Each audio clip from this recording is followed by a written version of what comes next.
Yo, yo, yo, welcome back to another episode of Assassin 4. I'm joined by my boys, D, Dr. Esquire Day, What up? What up? and then all the way from Charlotte, what's good, my boy C Note. What up with it, y'all? And then, of course, we got 9-1 those finalists. What's good with you, BT? What's good, Keep fellas? this motherfucker walking. I'm chilling, man. Chill out.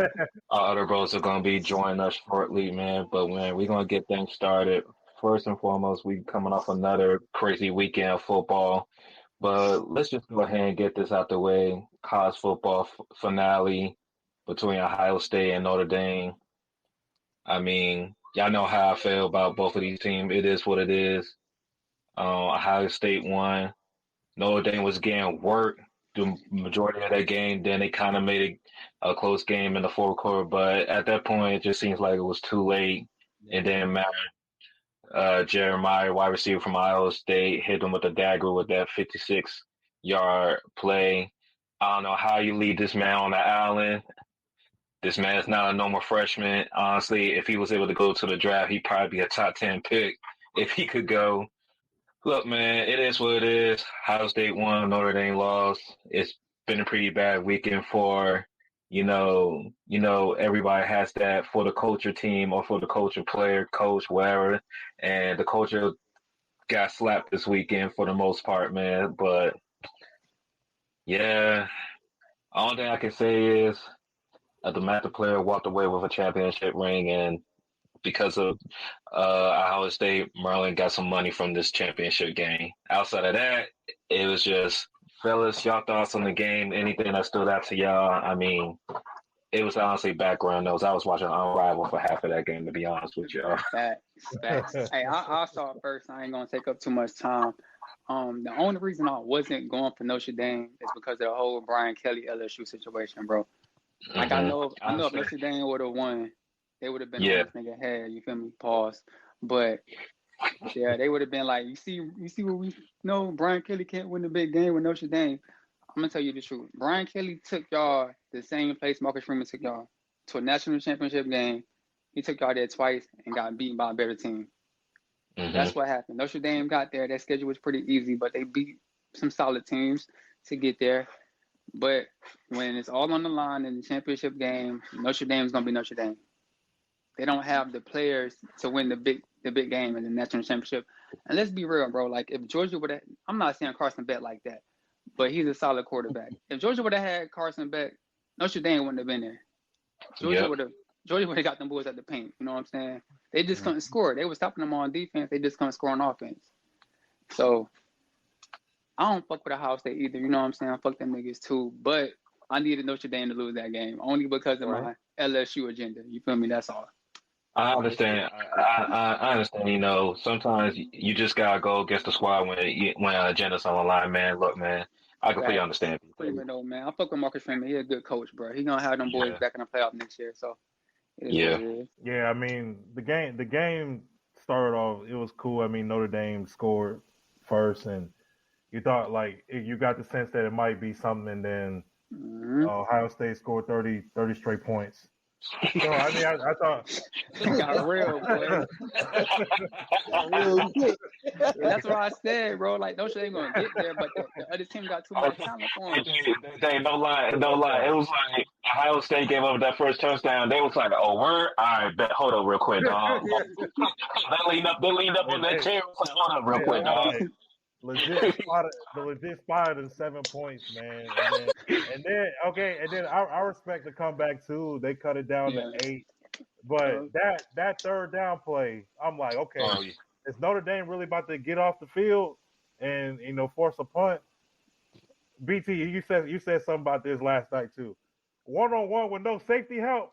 1-on-1 with no safety help, bro. 1-on-1 with no safety help. Wow. Good luck, bro. Like that? God bless. Yo, DB is really like that for you to do 1-on-1 with no safety help? No. I don't know about that. God bless. Like Dave, the only time I would ever allow that if it was like Travis Hunter or like the DB from Texas. But he even put the DBs from Texas on him. So it literally like the only DB left that probably you can lead do after with is Travis Hunter, because that's like the only DB that's going to the draft that he ain't cooked yet because he didn't play him. But outside of that, like y'all was foolish for that. You gotta be Jim Thorpe Award worthy. You gotta be defensive player of the year for that type of treatment. Like, yo, they called a cover zero. I was like, are you fucking serious, bro? A cover zero? All right, cool, bet. No, when that play happened, I was like, man, don't tell me that's Ryan Clark's son, man. I'm like, that's the first thing I thought about. But it wasn't. It wasn't him. It wasn't him. That man don't get no clock on the field for all these puff peepers I had to adore all week, man. Let's be real, dog. Yeah. I mean, but you know, I think at the end of it, the most talented team in the 12-team playoff won, in my opinion. I was thinking about this after the game and into today. Like, if the ranking wasn't how it was, where you had the conference champions like all like in the top four, meaning like you just ranked the top four how it was, and you just ranked everybody else, but you allowed the conference champions to be in it, how differently it would be. Because most likely, Oregon would still be number one. I think maybe Notre Dame is like 4 or 5, a fifth seed. I think Georgia is probably still at 2. You might put Texas at 3, and then everyone else is right after that. I think you still would have Ohio State in a position to win the national championship, but I don't think Notre Dame gets there. I think actually Oregon may have a better path to get there. But I think the most talented team in the field won. So I'm cool with that. I don't have any beef with Ohio State, but I think the most talented team in the field won the ring. Yeah, I think if the rankings were different, seeding would have been different. But off the gate, that like Ohio State had to go through Tennessee, then they had to go through Oregon, then they had to play Texas, and then in the championship game. That's pretty much damn near the toughest path you can ever get to a championship. Especially talking about college, you're talking about like blue blood programs, or you're talking about programs that's taking over because of NIL and everything. So we do got to respect Ohio State. They are one of the talented teams. Like BT said it himself, like they spent $20 million on this roster. If you don't get it done with a $20 million roster, that's going to say a lot about your program, about your coach. Real talk. So it was damn near a must win for Ohio State to get it done this playoffs, because you found up wanted to bring in Will Hire. You got a great freshman class that came in.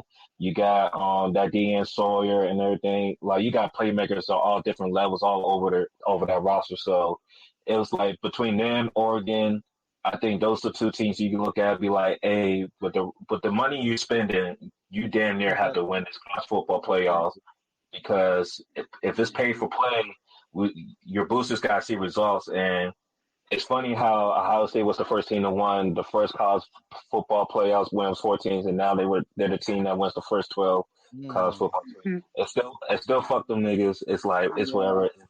But I don't got respect nothing. But I respect my Jordan. That's from the Matha. That's on the team that got a championship ring, making the 9th the Matha football player to win a college football championship ring. So outside of that, they can hold these, man. I think Ohio State would have played those same teams too. I think they would have played Texas along the way.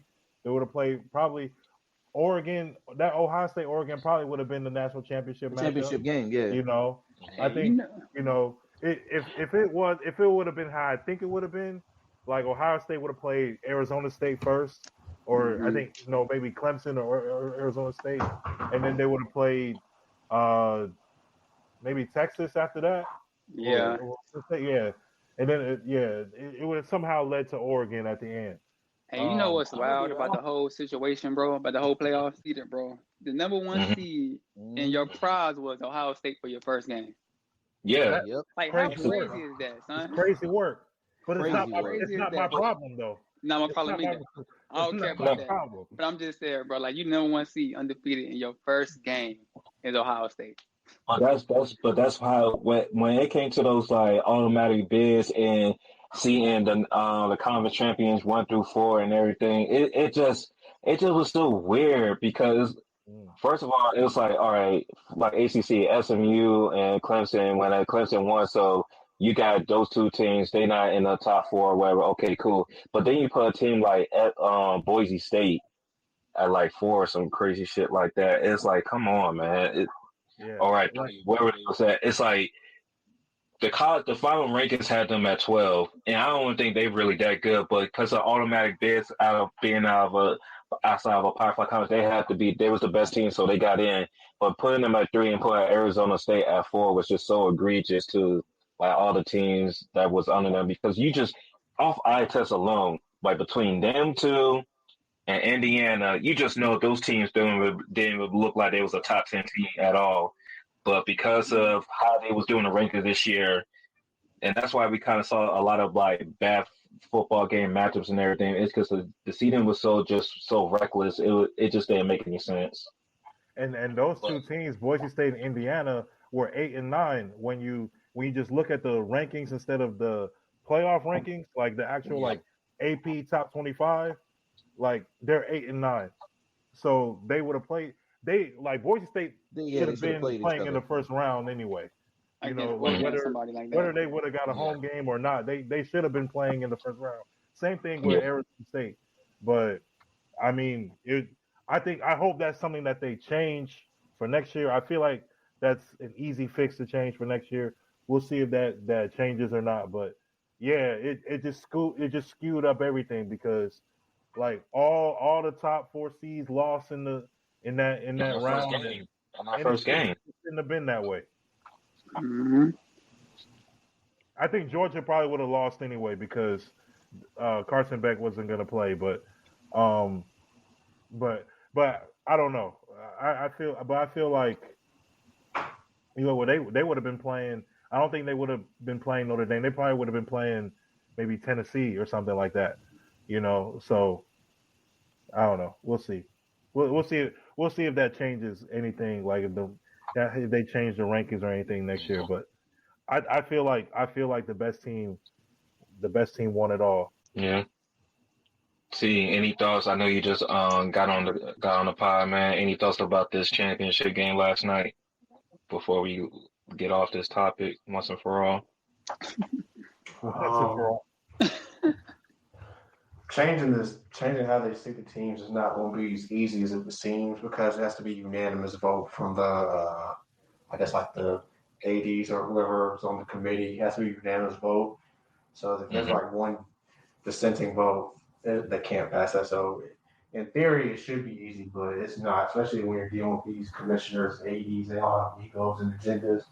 As far as Ohio State, at least you heard from the beginning how much they paid for their roster. So it was really a championship or bust this year for Ohio State. Coming into the season, it was championship or bust, and then going to Oregon, can't fault them for losing that Oregon.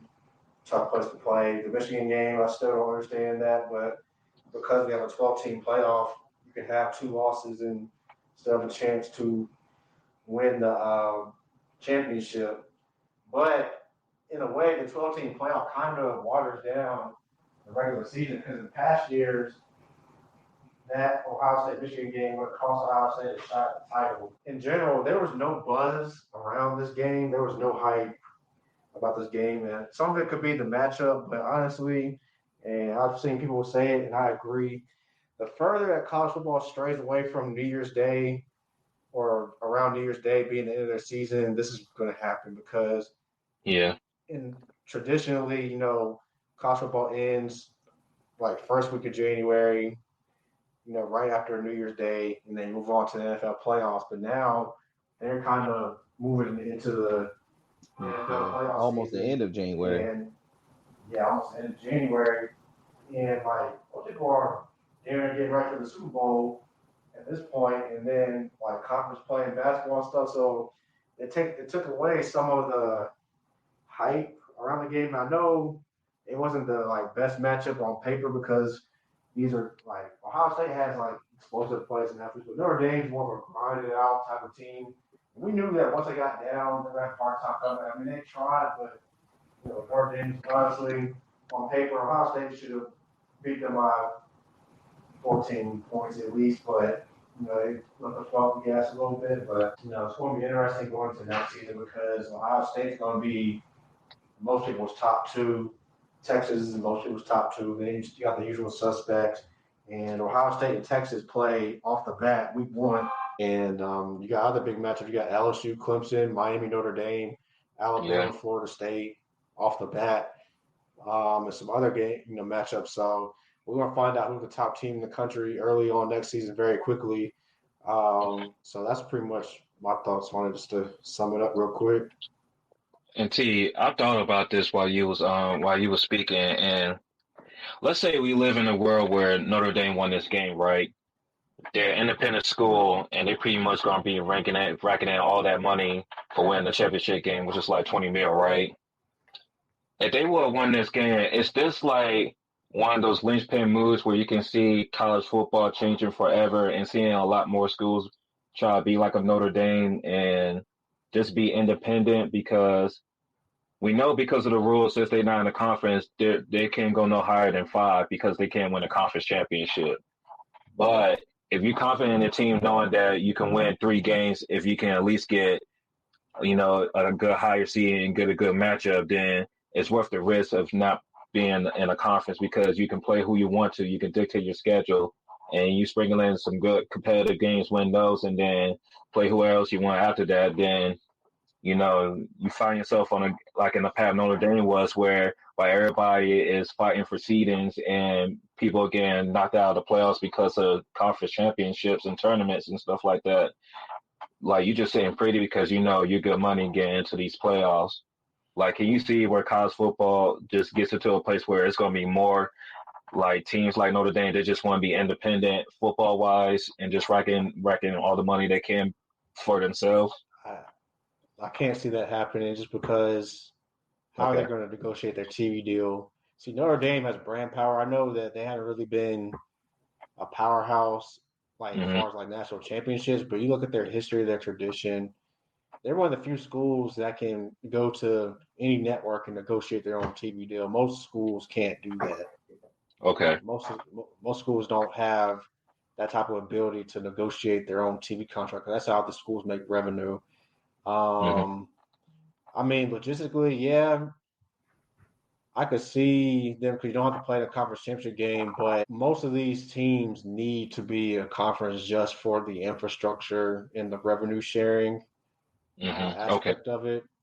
And they don't have the brand power to negotiate their own TV deal. I mean, Notre Dame could join a conference if they want to. I mean, they might as well. They're in the ACC for, all other sports because football, because they have that brand power, they can negotiate their own TV deal and they don't want to share any of that money with anybody else.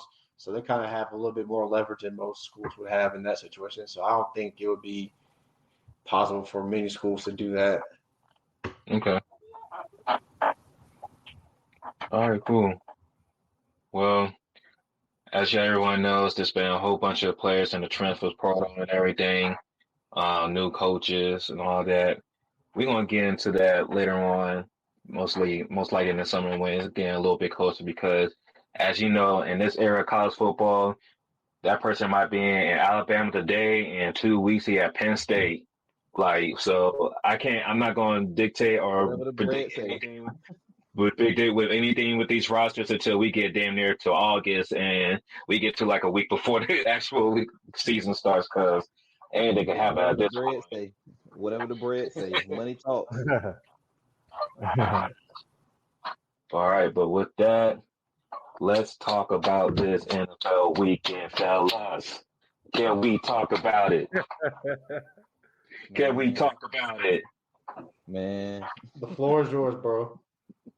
Yeah, go ahead, bro. You got it.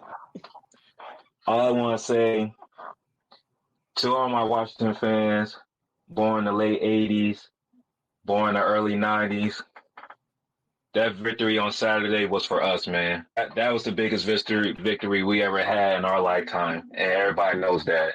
Because, damn it, we was some trash for a long, long time. But my boys pulled it through. in dominant fashion.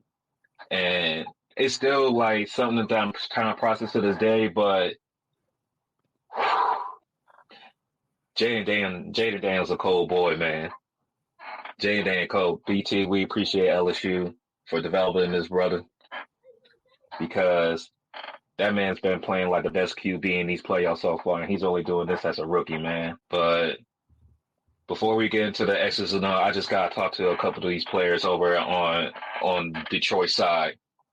Jared Goff, you see why you got traded. You see why you got traded. It's not the first time we've seen this act. We give you a good running game. They gave you good wide receivers. They gave you a defense. I know about the defense being hard, but they gave you some players on the defense. All they ask of you is to put the ball in the right people's hands and let them do what they do. And here you go, fumbling that pill. If you was a drug dealer on Ghost, you would get killed by now, the way you be fumbling that pack. Oh, Lordy. Oh, my goodness, it was so bad. And then they want to talk to my man Lou was talking about that was a dirty hit. We're going to get to a point when these QBs are not immune to punishment. If you throw an interception and you find yourself wanting to be involved with that play, everything's free game. If you didn't want to get hit to the ground, move out the fucking way. That's all you had to do. But now you wanted to be a hero because you effed up. Now look at you. Gotta go to the tent and shit with your weak ass. And then what you do after that, you do more picks, more turnovers, plethora of those joints. Sorry ass. Now look at you. Offensive coordinator gone. About to lose your D coordinator. It's about to be a whole shift over there in Detroit. Enjoy the cold weather because none of y'all going to get hot no more after this season. Now let me get to Amon St. Brown. Fake-ass Santa Claus writing a list and checking it twice. Well, make sure you have this next to Damari Brown on this list. X Factor. While you're over there talking about, hey, man, I don't know why this guy got drafted over me, you make sure you know why, because you're going to be able to watch his tape on Sunday this weekend while you're sitting on that couch. And you should bring him on your podcast and so you can apologize to him face to face. Because the way you talk about that boy was like, you know how you have a friend that talks about somebody you don't know and you just think this person is never going to be good. You just think you're never going to get along with that person. That's how he introduced the Nabi Brown to the world. But guess what? Brown had to introduce himself, and look what he did on your home turf, on your field, in front of your fans. Boy, I thought I was in Dallas the way I saw those looks on those fans' faces. They looked like they saw a car accident. That joint ran over their whole season. So next time, leave my wide receiver out your mouth, bro. You worry about yourself. How about you worry about your quarterback? Because obviously you didn't make enough plays to help him win that other night. Mine did. Face mask and off. Beat two people. Don't worry about what we got going on over here. And Dan Campbell, you did too many trick plays, brother. You had one too many Red Bulls, brother. You got too beside yourself. You was chasing plays. You was chasing them plays. And you got yourself lacking. Like, how the hell you put your season in the hands of a parlay merchant? You know this man always gambles his stuff away. And you going to put the football game in his hands? Come on now, dog. Y'all deserve to have that L. All week I had to hear we're going to get put 45 points on us. All week I had to hear we're going to lose by double digits. Now look at y'all. Sitting on the couch like the rest of y'all in the rest of y'all whole division. It's supposed to be two teams in the championship game from the NFC North. Why they lie to me, man? Why they lie to me, fellas? But yeah, that's all I got. That's all I gotta say before we get into the X's and O's. I just know we back up. I came up to Michigan to make sure that your ops were dead, and I can verify that they saw the body. They saw the body. I can verify. I just want to put that out there.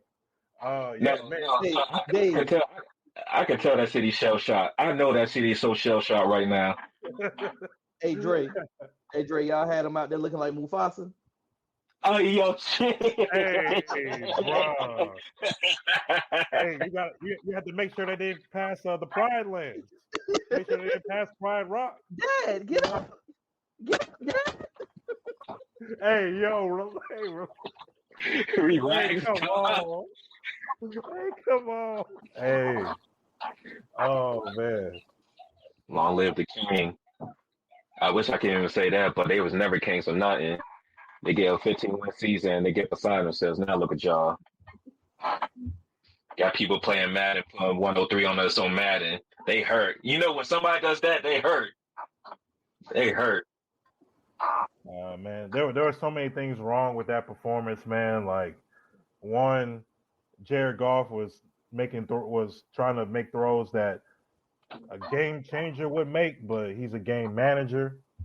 He was trying to, push the ball downfield where when it didn't need to get pushed, we really didn't need it. You could have just checked the ball down sometimes, and like it costing them a few turnovers.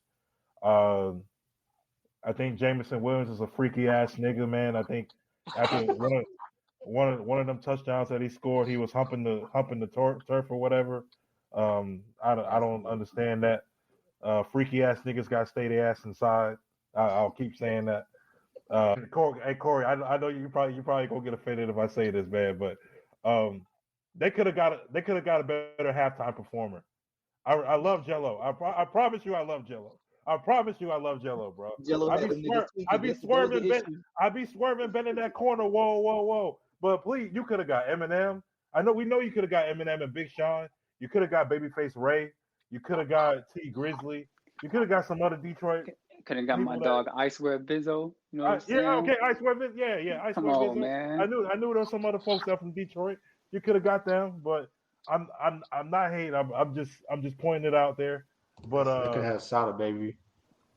Yeah. They could have. But there's so many things wrong with that, and I think Ben Johnson was just ready to move on to his next job, bro. I was going to ask that to y'all. He was ready, dog. Did Ben sell to get to the job quicker? Did I not ask that? I think he knew. Chicago. I think he knew he was going to get on a flight to Chicago. He was just like, look, let me just throw these like little trick plays out. I'm gonna keep it a band with you. Jag should have been his move. The Jaguars. Jaguar should have been his move.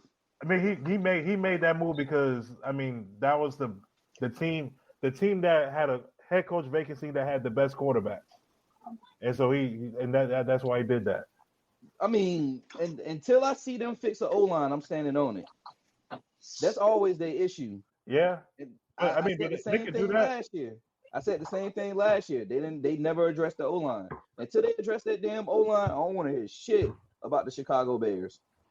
I mean, well, that's what they need to do in the draft. I mean, you got everything. You got your quarterback. You got receivers. You got a couple pieces on defense, maybe. How much you want to bet they go on defense? Man, I really think they need to go O-line. They really need to go O-line. They should trade back and go O-line. But they aren't. Because their defense needs work, but it's not like terrible. It's not terrible. Yeah, they're gonna go linebacker. They're gonna go linebacker. They're gonna go edge. Just one of the two. When in reality, like you said, let's talk about some niggas that's actually in the playoffs and shit. Fuck them Bears, man. Fuck Dan Johnson. Fuck them niggas. Hey, that's what I'm talking about. I'm tired of talking about niggas that we beat, bro. Fuck the North, man. We Jon Snow. We king of the North. We them niggas. We king of the North now. We go up in your club and take over that joint. We the North. So how do you feel about this matchup on Sunday? What are the keys to the matchup against the Eagles? What we gonna do against Saquon Barkley? What are we gonna do against that motherfucker, man? Saquon's playing out of his mind this season. He is playing out of his damn mind this season. It's like, so far I feel like he has to at least 140-yard plus run every game.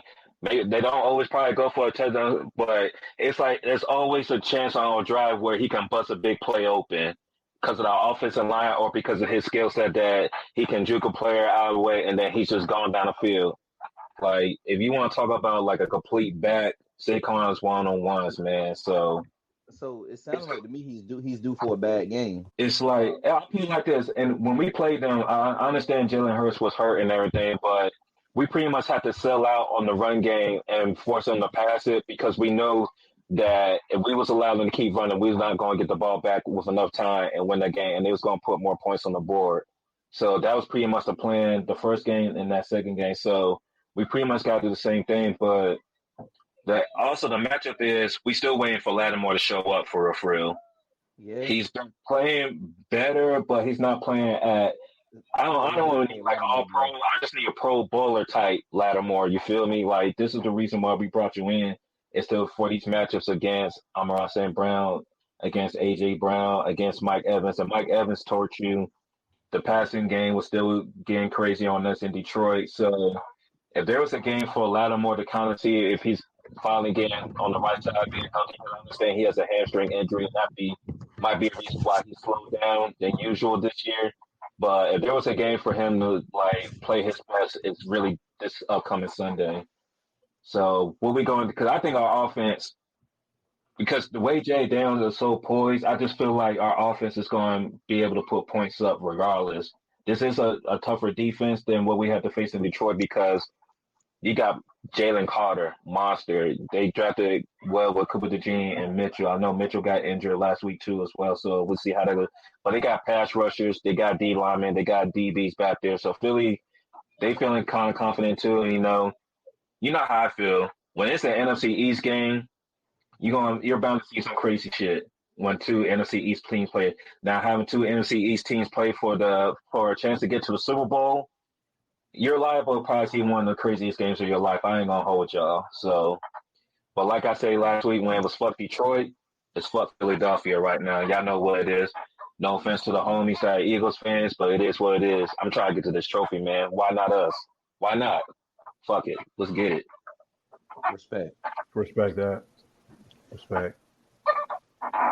Yeah. I mean, it could honestly go either way, man. I mean, they gotta figure out how they gonna deal with Scary Terry, and then y'all been running the ball. I think y'all put up 45 points, so y'all doing a lot of things right on offense. They gotta figure out how to contain Brian Robinson. Austin Eckler made plays against Detroit. Brown. You got like. I'm wondering how they're gonna scheme against all that, and really, damn JD5 top it off. Yeah, and then what are you gonna do against JD5? I mean, the conversions on fourth down was what was so impressive to me about last week. I don't see Dan Quinn and that offense. I don't see that changing. I think when you get to situations where it's like 4th and 1, 4th and 2, like 4th and 3, you're gonna go for it again. I don't see why not, especially if you're not deep in your own territory. It really can go either way, but I mean, I feel like the Eagles are on a mission. You guys are on. You guys also feel. You guys are playing. So you guys are playing with house money. You guys are playing with house money. The Eagles have a lot to lose because I've been telling Eagles fans like y'all trading and Dre. We talked about this on another episode too. Y'all basically traded the all-time season rushing record for a Super Bowl run. So if y'all lose, you miss out on both. And I'm like, you guys honestly could have had both. You guys honestly could have had both. So you guys are playing with house money. I gotta say. You guys are playing with house money, so you guys can do what you guys can do and take any of the risks that you want. And that's the thing, because like, y'all know how I get when my team plays. Like, I don't be in the chat a lot. I don't be tweeting much and everything because I'm learning to dial in the game and everything. But it's like, my nerves are not as bad when I watch this particular team play because at the end of the day, nobody really, like 1% of our fan base thought we can even be a 12-win team. But nobody thought we'd be playing the NFC Championship game after drafting one quarterback off of this rookie class and bringing in a few like pieces like Bobby Wagner and Louvu and Jeremy Chin to the team for the defense. Like, you can't, like, there's no way if you call 100 Redskins fans, Commanders fans, that you was got people saying, oh, yeah, I can see us going to the NFC Championship game. We was just thinking, hey, we get 7 to 9 wins, hey, we build on our future. We good, right? But that's why we like. And then what makes it even better is like JD5 is just so fucking calm. So it's even like it's whatever, bro. Like just go. It's like we're just going out there to play football, man. And I want to ask this to BT because I know you watch a lot of his games at LSU. Is he really just this poised because he's just used to playing like this at LSU, where it's like if we gotta go like band for band and get into the high scoring game matchup, it's just like I just gonna get back on this field and do what I gotta do. Yeah, so his first game at LSU, they went against Florida State. They was down 7. What about a minute and 20 left? They on the 10-yard line. Florida State had just fumbled to ice the game. This man, his first game at LSU, first game of the season. This man drove LSU down to tie the game. Now, the field goal kicker missed the fucking kick to go to overtime. But this dude drove LSU down to tie the game up. You know what I'm saying? It gets you in a position to tie the game up. So he always been this cool, calm, and collected type of guy, bro. Like, it was never a game at watching him play that I was nervous about. Because I knew when Jaden Daniels there, LSU had a chance. It was just the defense always messing it up. But it was, he was on the level of he's now, look, he's not better than Joe, but he was on the level of Joe Burrow for me in 19 when I was like, all right, cool. Like, I'm not nervous about no game that he's playing in. So with this particular game, I feel like he's playing with house money as well, bro. Like, and let me say this right now, because people be getting the misconstrued. I'm not a Commanders fan. I'm not, bro. All right? I'm not. No disrespect, Trey. I'm a Panthers fan. I don't fuck with no other teams but the Panthers, okay? But Jaden Daniels is my guy. He went to LSU. So I'm rooting for him. That's how I feel about Miami and Maryland players. Like, people have to understand, especially when it comes to like college players going to certain team, it's like you want them to do well. So yes, you're gonna be excited when they doing their thing. And of course, like it's not no secret that you want Joe Burrow to cook for the Bengals. It's no secret that you want Jaden Daniels to do good. You want Neighbors, Brian Thomas, Stingley. Like the list can go long because LSU's been producing a lot of top tier players lately. So you don't have you only gotta convince us, man. And if people who watch this show and be on our timeline are not hip to that by now, then that's on them. Yeah, something wrong. But yeah, it's no secret, man. But I think it's gonna be a good game, bro. Like Dave and y'all was saying, bro, y'all playing with house money, man. And when you got a team playing with house money that have nothing to lose, that's a dangerous team. That's a dangerous team. We got a quarterback. We gotta do something with Jalen Carter because that too, Sunday he added about 20-30 million to his contract already with that performance. Like that man is a beast, dog. And I don't know. Like I haven't heard much from Jordan Davis.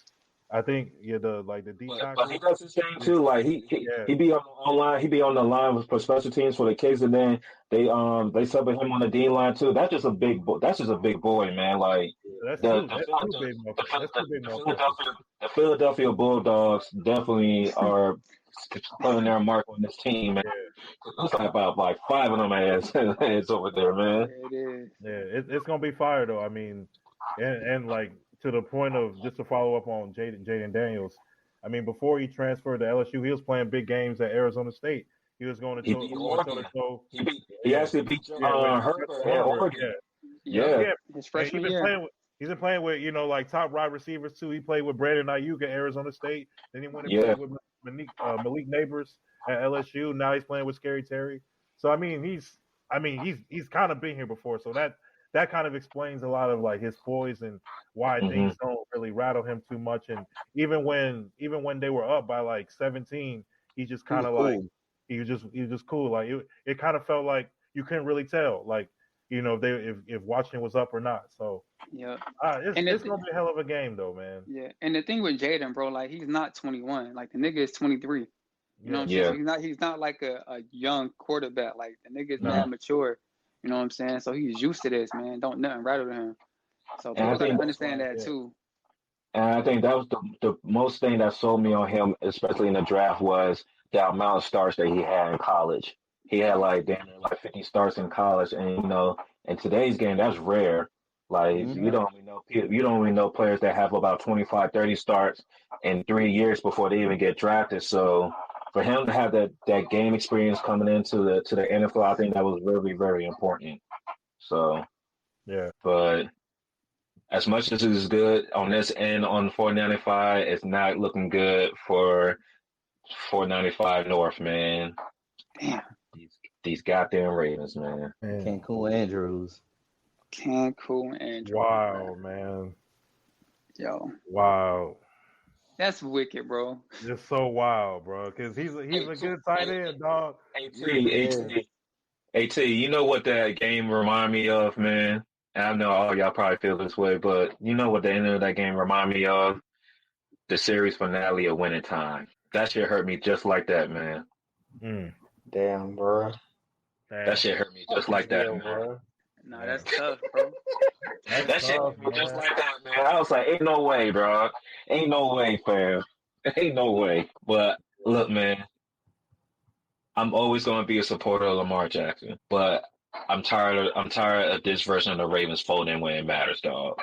I'm tired of this shit. Like our friend Allen, friend of the show, Allen, he really pointed out, like, Lamar Jackson is really like having a Peyton Manning-like career right now. Yeah. And it's damn near me, like first 7 years, 3-5 playoff record. You expect all these great expectations because they getting MVPs, they pulling up these numbers in the regular season. But when it matters, when they got these big matchups against other top tier teams and top tier QBs, the Ravens, some way, somehow, they just fold, bro. And it's just like, we got in this meeting, we gotta be honest. We gotta be honest. We have favorites, but we gotta be honest. I understand Lamar. He brought him back. You know, he had that amazing touchdown drive, but then here comes Cancun Andrews. Shouldn't have been there. Andrews. Man. But like you said, bro, we got to be honest with the whole situation, bro. Lamar did have 2 bad turnovers too, bro. He did. He did. You know what I'm saying? You can't do that, dog. Like, that fumble was just crazy. I know you're trying to make something happen, bro, but get down or throw the ball away. You know what I'm saying? The interception, I think the interception was more of like a miscommunication between the players. Yeah. It was. But that fumble, man, that shit was That's wicked, really bro. what hurt. Yeah. That's what really, because the interception, Buffalo didn't score off of that. Like, they punted right after that. So it kind of in a way got canceled out. But yeah, that fumble, it's like you've seen it before, where like it kind of like the ball was kind of going over his head, and then he like made a play. I think he did that against Cincinnati or Pittsburgh or somebody, where the ball was like kind of getting away from him, and he was able to scramble and throw it downfield. But in this situation, it was like, you know, just go down, man. Like, just go down. But also, you know, it's maybe, you know, it's cold or whatever, but still, like, you got to hold on to that football.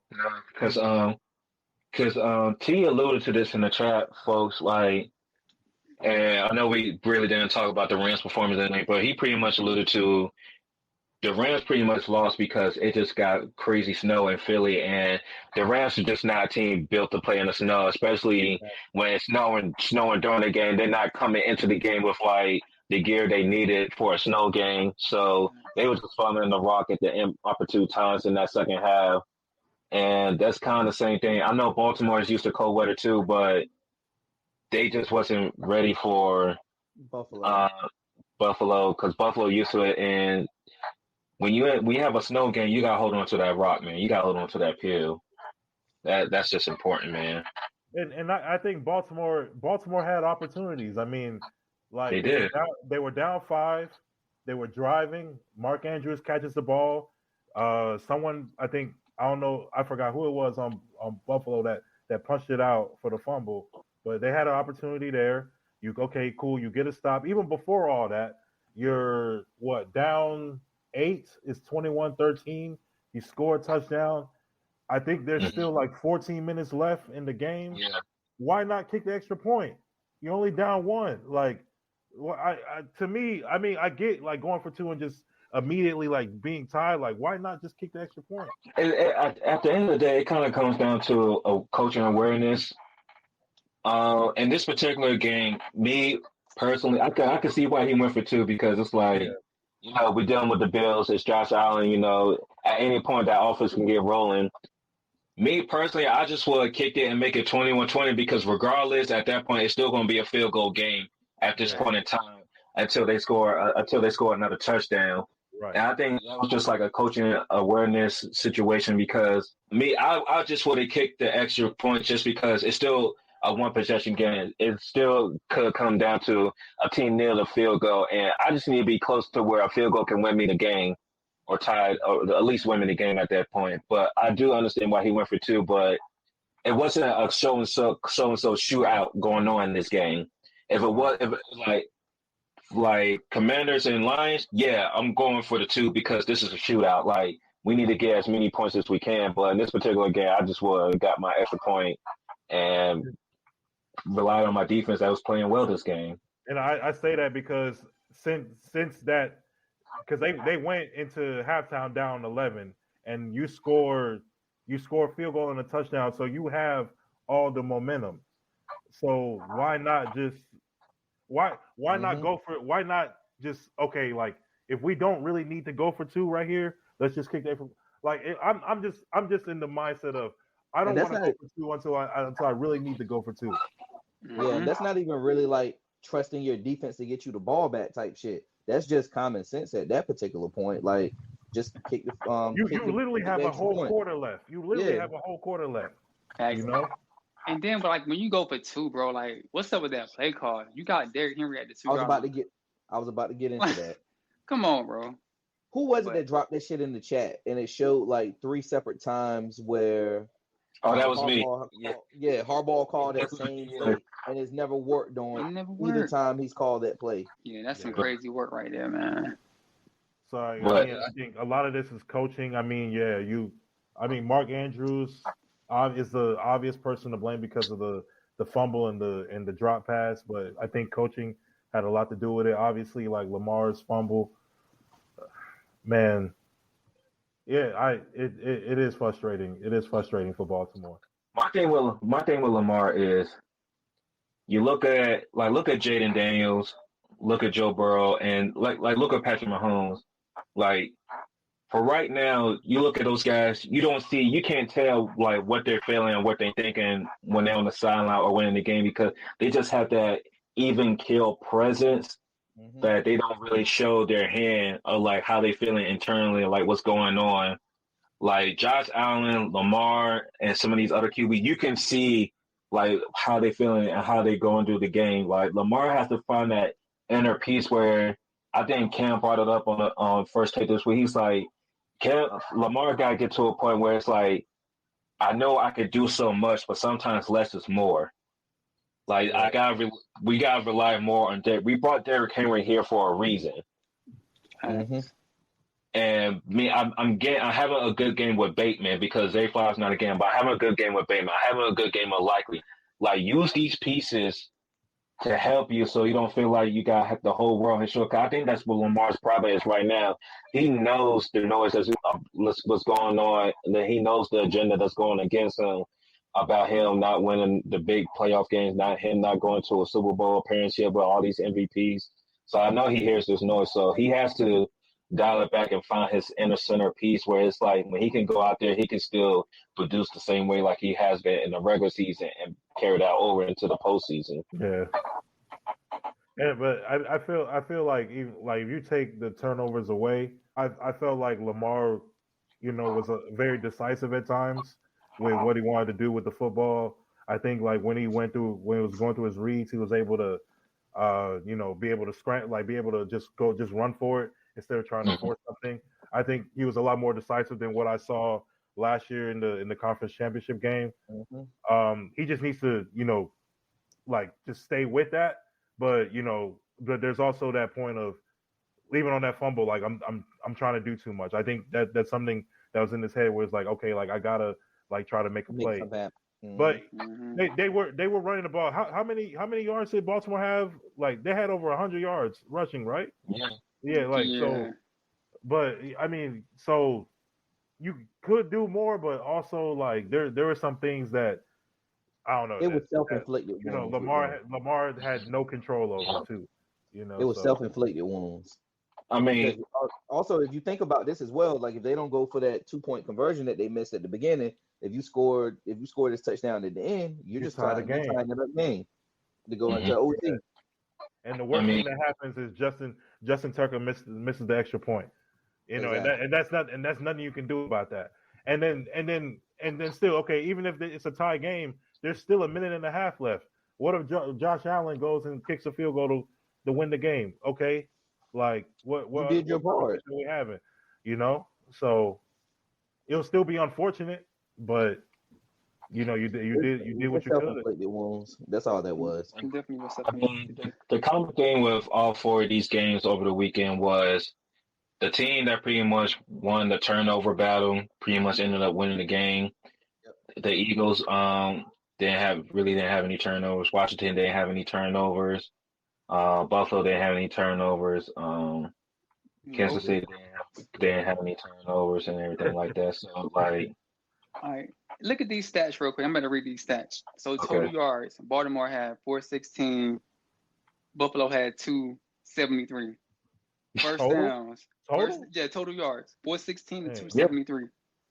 First downs, 23-20, Baltimore. Third down conversion, 7 out of 10 for Baltimore, 5 out of 11 for Buffalo. Turnovers, 3-0. That's penalties, it. Penalties, 5-1. So Baltimore had 5 turnovers and penalties. No, Baltimore had 5, Buffalo had 1. And that's the game right there because you know why Buffalo didn't have that many yards? They had shorter field turnovers. They wasn't going the length of the field the same way Baltimore had to. Lamar's last drive was 90 fucking yards. And then how many pass attempts did Josh Allen have? Let me go to that real quick. He had 16 for 22 for 127. See, 127 yards, bro. That's the thing. That's the difference with Josh Allen now. You know, take the ball out of his hands. Don't let him throw so much. Run the football. Cook and who's the second running back and Johnson, Davis. Davis and Ty. Yeah, so if when Josh Allen passes for less than 25 attempts or like somewhere between 20-25 or even less than that, Buffalo is likely to win because they're running the ball well. So I mean, we'll see if that keeps up on Sunday. AT is Kansas City Magic going to derail the Buffaloes next weekend? They come into Kansas City, so it definitely is. Another body getting sacrificed. I have no love for Buffalo, so I could care less what happens on Sunday. I don't like their fan base. I don't like the racism that they were talking about Lamar before the game on Twitter. Like, I could care less about Buffalo. Fuck them. Josh Allen ain't getting over the hump. I just don't see it. No, I don't see it. Because at the end of the day, you can beat them in the regular season, but until you do it in the playoffs, I got to see it to believe it. Until somebody knocks off Kansas City, because like we were talking about like the yard stuff, Houston outplayed Kansas City by yards and all metrics. But what happened when they needed to make plays? Their offensive line completely went to shit. 8 sacks. 8 sacks. CJ Stroud, they never had a chance. Them opponent sliders went down. And then missed field goal, missed extra point. Yeah, they missed the field goal. Like you said, I mean, CJ Stroud did play about as well as he could, with the bad offensive line, 2 top 3 receivers out. Houston outplayed Kansas City, but, the referees gave Kansas City some questionable calls. They weren't questionable. They were some bullshit calls, man. Like, I rock with Patty. He hit his own teammate and they threw the flag, bro. He didn't even touch Mahomes, bro. He hit his own teammate. I was like, yo, really? Now, y'all see Patty flop, though? Luckily, he didn't get that call, but that nigga flop like he flopped. Yeah. Roger Goodell, this is what your league is turned to, bro. This is what your league is turned to, bro. We got flopping in football, bro. This is some Adam Silver shit, bro. This is disgusting, bro. They be having you see them in public together too much, man. They exchanging recipes, man, and none of them is cooking like that. David Stern would never shake hands with Goodell, bro. What the fuck is going on, bro?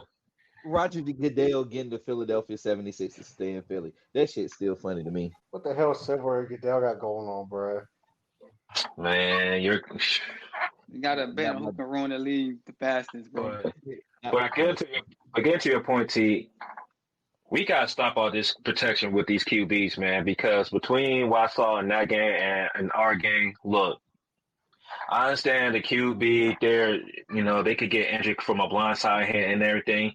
But if they are running the ball, we gotta start with this defenseless thing when they slide in everything. Because sometimes when they slide, they are actually looking to get these flags because they want these defensive players to hit them. And sometimes the defensive player can't stop their momentum when they already going for the tackle and before they even slide. So we gotta stop penalizing that. And like you said, he didn't even get hit on that play. It was two Texas players that hit each other, and then Will Anderson wasn't even roughing the passer either. So what were we doing? Like it's gotta be if the QB's engaging in any type, especially on the interception. If the QB's engaging on the interception, he's free game. If the QB is engaging in the run game and he punches stuff in the middle, he's free game. He's no longer in the passing attempt. He's no longer defenseless. He knows what the hell he's doing. Facts. Only thing I'm gonna say is I wish these flags existed in 2015. Oh man, God. Don't even bring that up, bro, because you know what's up with that. And yo, I'm gonna say it like this, bro. Like I said, I like Patty, bro, but certain quarterbacks get certain calls. Yeah. I seen Bryce Young get demolished a couple of plays, bro. Mm-hmm. No flags. Mm-hmm. I seen Jaden get popped. No flags. Mm-hmm. I seen CJ get popped. No flags. But certain quarterbacks get these calls. But hey, protecting the product. We're gonna see what agenda's gonna thrive. That Great White Hope or Patty and the 3P. We're gonna find out. Yeah. They said he's a heavy hitter rest of both of these games.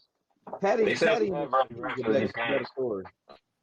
Patty in the 3P is the better story. It is a better story. So they're gonna win. They're gonna run off the rip. Are you sure about that? Because Buffalo, they ain't never won Super Bowl. They went to 4 in a row, never got over the hump. They haven't been back in 30 plus years. Like we didn't think Josh Allen would take this team this far. Yeah. And honestly, this is Buffalo's best chance because the last time that they were in the AFC Championship game, we knew that Kansas City was the better team. Even though like Buffalo was having a good season, they're questionably the better team at this point. Yeah, Buffalo being better than Kansas City? Yeah. I don't see it, dog. Kansas City defense off the rip is better than anything Buffalo got on defense. Statistically, you can say that, yeah. Because I mean, like Buffalo's offense is better, or like they've been putting up I guess they've been more efficient. We can't fall into the trap of what looks fun and better is what's always going to get you the dub. Like we understand that Kansas City they can lay some eggs on offense, but they're going to get enough points to win the game because of their defense. Their defense. And that's what it's going that's what I'm saying. Like we keep thinking about Josh Allen versus Patrick Mahomes, but the real game for this Sunday is going to be Kansas City's defense versus Josh Allen because Chris Jones looked lights out last game. I mean, you can look lights out against that Houston defense regardless, but Chris Jones is a bona fide player. You got the guy coming off the edge, and then you got some pretty good DBs back there. And we know when it comes to Spag be down up in the playoffs. Yeah, he be down up. He be down that up on the defensive side in the playoffs. So this is definitely a different Kansas City that the Bills I saw in the regular season. And like T alluded to, we seen Joe Burrow do it. We seen Joe Burrow do it and Tom Brady do it. Tom Brady is being sorry calling games now. So the only quarterback that's being patty in the playoffs is Joe Burrow, and he's not here. So Josh Allen has the opportunity to do that, but I just don't think if Ravens defense can do that to the Bills, I feel like Kansas City can do the same thing. But Pat is not Lamar. Pat's going to be calm, cool, and collected, and he's going to be able to sustain some drives and get them into the end zone. Yeah, we're going to see how good Buffalo's offensive line is. We're going to see how good it is because, the Chiefs. I mean, the Chiefs are going to win games off of if they're going to like win this game. It's going to be stopping the run and blitz packages. I mean, and already Spagnuolo is elite off of blitz packages.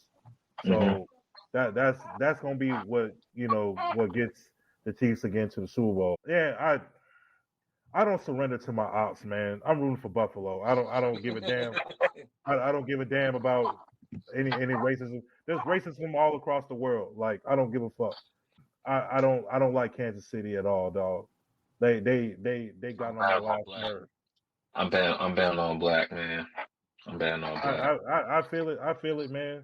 I'm glad that black quarterback is getting these calls, but I'm just not with all this wizardry and witchcraft that's going on in Kansas City. I'm just not with it, dog. I'm just not with it. I'm not with it. But a 3-peat would be cool though. So if it happens, it happens. Nah, my team makes it to the Super Bowl. Fuck that 3-peat. Facts, real facts.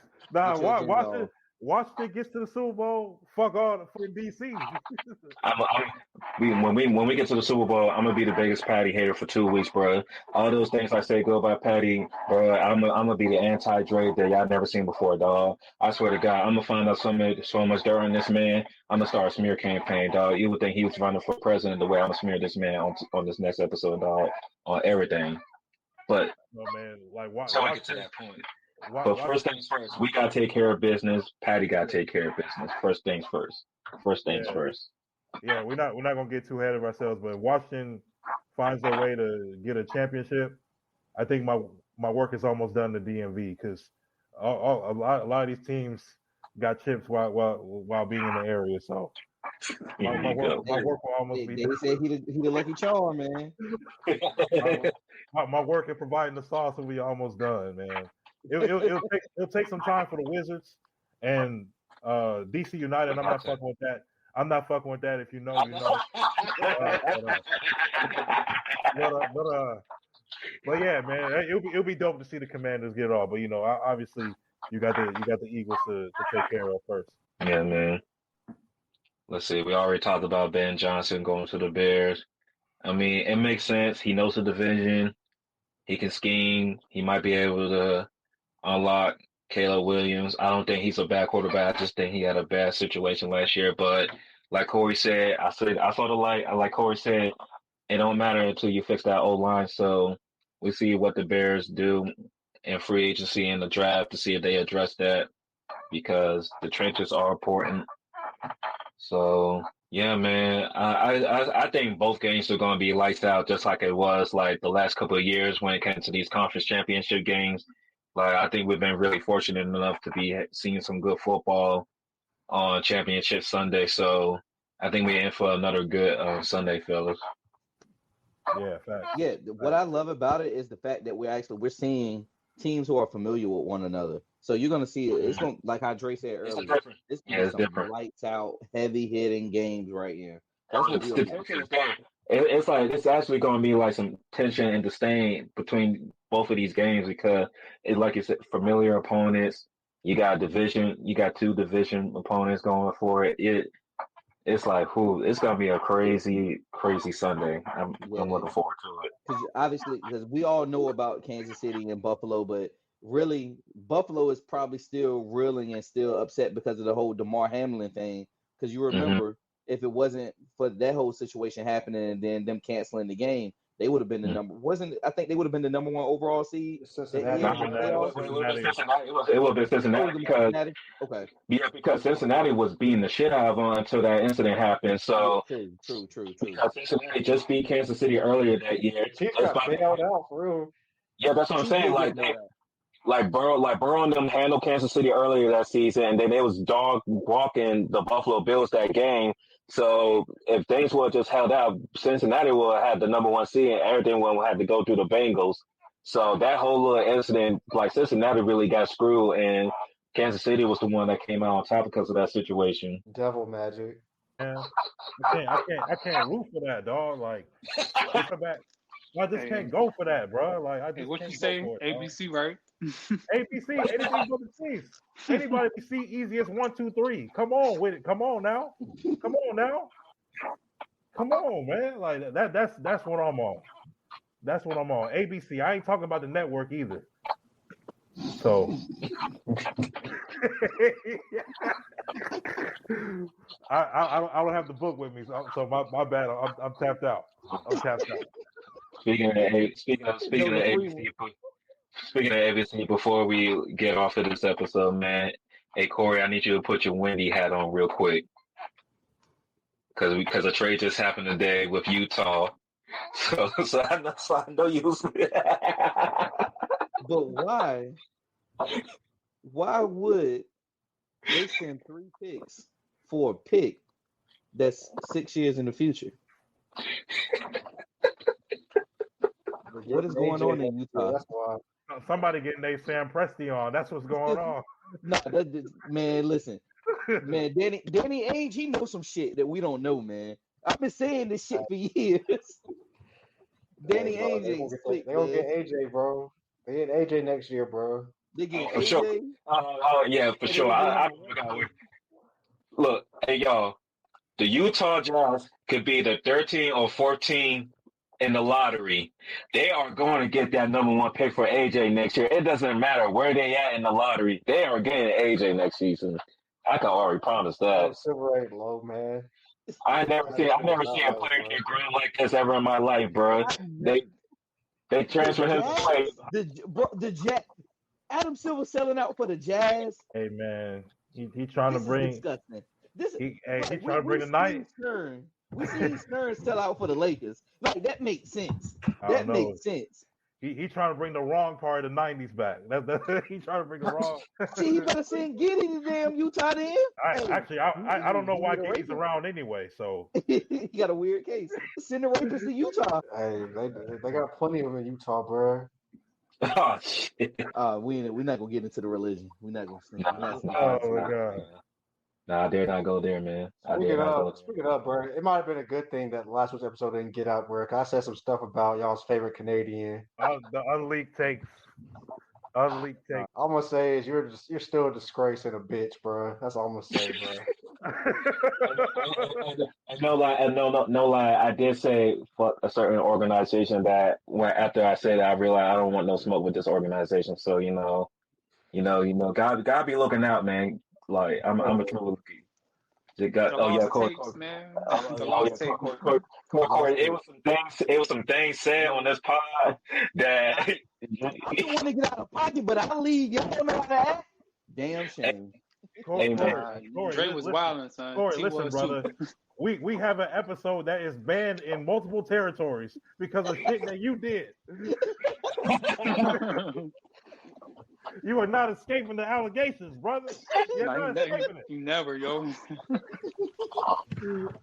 I ain't gonna lie, Corey. You had like a 2-month stretch where I was like, "Hey, man, where else can we go with this?" And sure enough, you showed me another highway. Corey know the highways, the back roads. He gonna follow what he got. I said, yo, this nigga Corey acting mad different, son. Like on some real, man. For the last 20 plus episodes. The last 20 plus episodes. I thought he just wanted to borrow the book, man. He said, "No, I'm adding to it." Ever since Jokic got knocked out the playoffs, he been acting crazy. Hey, Trey, real quick though, how you feeling about the tank, bro? With the Wizards, bro? Hey, bro. You know why Saturday was so perfect, bro? I watched my Commanders win and my Wizards lose. What else can I ask for? And Draymond crashed out. And Draymond crash out, bro. Yeah, Draymond crash out. I am sorry. Boy. I am sorry. Hey, yo. But no, it's Dylan Harper. Who do you want, bro? Ace Bailey, Dylan Harper? I ain't gonna lie, bro. The more I watch Cooper play, bro. Oh, God. Here we go. I'm just saying. I mean, just don't put the ball. Just don't put the ball in his hands in the last 2 minutes. Look, only cause, like, my thing is, if you're gonna draft somebody that high, they have to have at least something elite they're gonna bring into the NBA, right? Oh man, I was like, he's gonna at least bring some athleticism. He's gonna play hard defense. You can't coach that in this new era of basketball, so at least that's a plus that he's gonna bring. Now, you want to talk fit wise, it's gonna be Dylan Harper. But if you had the number 1 pick, are you going best available player or are you going with fit? You always go best one. And that's why Cooper, right? Because we got the number 1 pick as of right now until the lottery as of right now. Like the next team is like 4 games behind us, so that I don't think y'all gonna catch us. Who has the second worst record? I think it's like right now, probably Portland. I think or New Orleans. Portland, the Pelicans. Everybody got like 10 wins except for us. Everybody at least has 10 wins except for us right now. Yeah, it's New Orleans and Toronto. Okay. But So, but real talk though, Cooper Flag has shown me a little bit more on the offensive end of the floor. And really, if you think about it, Duke runs a lot of their offense through Cooper Flag, which is going to help him in the pro game, but it's going to be their downfall in this NCAA tournament because they don't have the guard play, I think, to win in March. But we'll talk with some more. but yeah, I'm starting to see it. Like I still want to see a little bit more, but it's like if we have the number one overall pick, I can see why it's going to be Cooper Flag. But if for some reason we get to like 2 and 3, my pick right now it will be Harper because I feel like he's a guard that can put himself into the DC House of Guards. I think he can. I think he will fit well with this team with his ability. He's been showing me his skills in the passing game. I know he can score. I know people have a little thing about like how athletic he is compared to like other guards that came out in the past drafts and everything. But I think of somebody like Darius Garland. He's not super athletic as well, but he can still get a bucket. So I think if he can come in and be like a great floor general, because we have like good pieces like D&3 guys, role players, people that defend roll to the basket. So it's all about finding your floor general that can score or just finding the best available player. So Alex Sarr looking like he might win Rookie of the Year. I'm gonna be honest with you. Sarr is coming strong. I'm looking at the standings. Yeah, y'all have the worst record in Toronto, but guess who is 3? Utah. I just saw it too. Yeah, Utah. The only reason I'm not worried about Utah. The only reason I'm not worried about Utah this particular draft because this is the type of draft where it's like, oh, they gonna get Dylan Harper and then they get AJ next draft. Yeah, some crazy it's like that. Yeah, I'm not saying they're gonna leapfrog y'all or anything. I see what he doing. Yeah, that's what I'm saying. Yeah. Yeah, it's for AJ and to build around AJ. That's all. That's what that's for. I see get ready to go to Phoenix. Hey, my boy about to trade that Clippers pick. I feel it. Jimmy Butler's going to Phoenix very soon. I feel it. He gonna trade that Clippers pick. That Clippers pick not looking too good right now. Hey, but T, who from Phoenix is going to Miami? If it's a trade, gotta be Bradley. Some of them picks. It's probably gonna be a 3-team deal. You know, Bradley Beal's no trade clause, I think, right? Yeah. And they said Beal actually is interested in going to Milwaukee. You might see Middleton. It's gonna be a 3-team deal because I can see that. Money wise and then compensation wise, you're right. Why would Miami want to do that? And I don't think Bradley Beal. At one point they wanted Bradley Beal, but now I don't think Miami would take on Bradley Beal. I think never that contract. I think I saw today he wants to go. He wants to go to that contract and Bill? Honestly, probably he's going to take a lot of shots out of Hero's hand too. I think what Bill's gets said. He fit better in Milwaukee than he does in Phoenix because Bill is just pretty much a worse version of Devin Booker. So that's why, I kind of didn't he should have been coming off the bench a long time ago. People say no because he made this much amount of money. I'm always the type of person that's like, look, do you care about how you start the game or finish the game?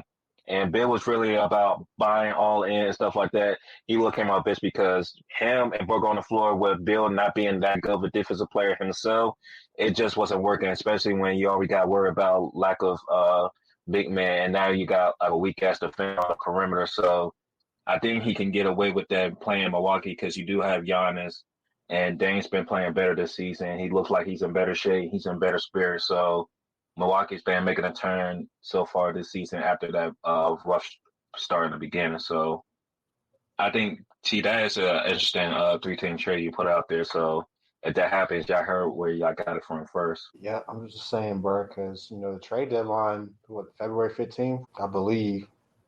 Might be the week before. I think before the All-Star. It's like February 6th or something like that.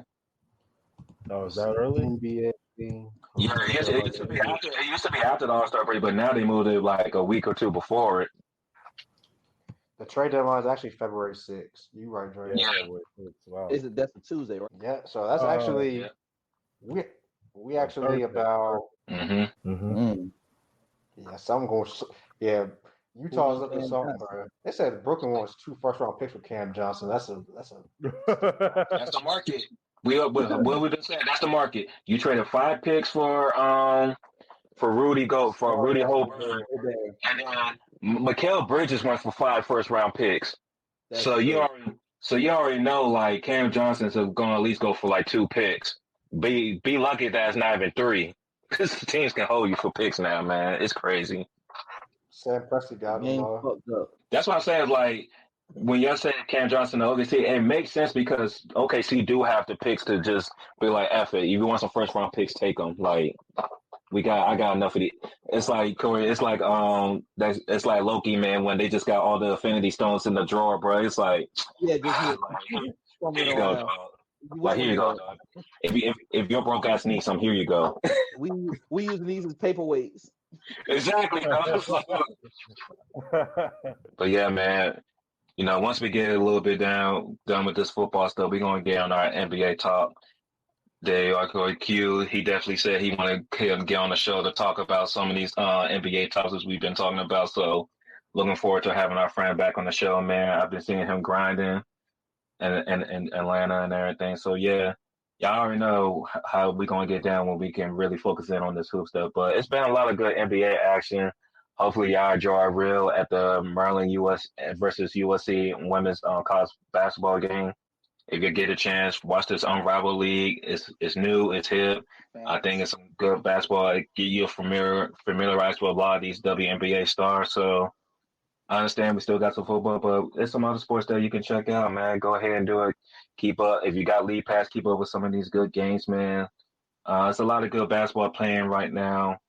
Now that teams are starting to get more healthy, starting to get more acclimated and stuff. So we're starting to get to that point in the season where teams are going to be trying to make that late push and trying to get out of the play-in situation, or seeing they can just get into the play-in so they can make a run for the playoffs. So, yeah, don't worry. We're going to come with that basketball content too. So really, really soon. But SGA MVP, bro. It's a done deal. Got to. It's got to happen. Yeah. And we're gonna talk more about that too. We're gonna definitely talk more about that too. We got anything? No, we're gonna wait a few weeks to talk about this because I want to see where all of the chips are gonna fall with these NFL coaches. But we're gonna talk about this Rooney Rule. We gotta have a discussion about that. Okay, fair. Yeah, y'all see the angle. Y'all see the angle of shit. Yeah, for sure. But anything before we roll out? Any shout outs? Anything we need to bring up before we roll out of here? Man, I'm gonna say is, bro.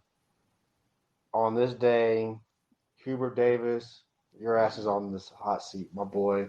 You missed the NCAA tournament twice in 4 years. You think your white wife's gonna save you, bro? It ain't happening, bro. Not in Trump presidency. Oh my God.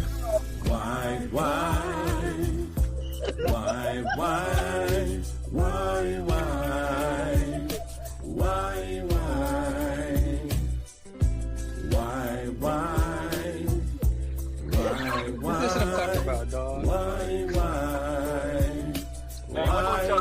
Come on, dog. What we tell the people, man? What we tell the people, dog? This is what I'm talking about. I knew that. I say this because Selection Sunday is 7 weeks away, bro. Do not miss the NCAA tournament, my boy. You're going to find out how black you really are. Hey, man. Go ahead, Dave. This nigga Corey wilding again, bro. Nah, man. I knew that shit was coming. Hey, man. And follow us, Salson 4 Podcast. You know, we're on YouTube. We're on everywhere, man. Facebook. Hit that like button. Subscribe to the episodes, man. I gotta get this out of here. But this man, Corey. Hey, look, man. Everywhere, anywhere you get your podcasts, we're there. You see the links. You support the show. If you want to shout out on any episode, any upcoming episode, make sure you follow it. Hit that link. Follow the instructions. We're gonna shout you out. You want to come on here, email it, hit us up. You know, we'll make it happen. We appreciate everybody listening, watching, supporting us. Again, make sure you hit that subscribe button, follow button, all that good stuff. Yeah, if y'all got anything to say to us, man, just let us know, man. Come on this pod. We ain't scared of nobody, man. We run this smoke, man. Come on, dog. We don't duck no smoke, nigga. No smoke, bro. Smoke that shit, man. No smoke. Pack up, boy. But not for real. We appreciate everybody that tune in, that listen to us, that follow us, and everything. Appreciate it. We're still a growing bunch of bros coming together, man. Can't wait to see where we take it in this new year, 2025, man. But with that, I got my boys, C Note, my boy BT, of course, my man T. We got D, Dr. Esquire Day. This is Dre from PG. Shout out to my Washington Commanders. Shout out to Jay and Daniel. Shout out to Dan Quinn. Right hand up. Shout Who out to are we? Terry. Shout out to Luz. Shout out to Jeremy Chan. Shout out to the whole squad, man. Bobby Wagner, all them boys, man. Shout out to the fans. I know y'all been waiting for this, like me, for a long, long time, man. Shout out to the Wilders. You know, we're a big part of the season too. So shout out to the DC being alive, and I see more and more of that burgundy and gold, man. And with that, Dre from D, Prince George's County, Sassman 4, we out.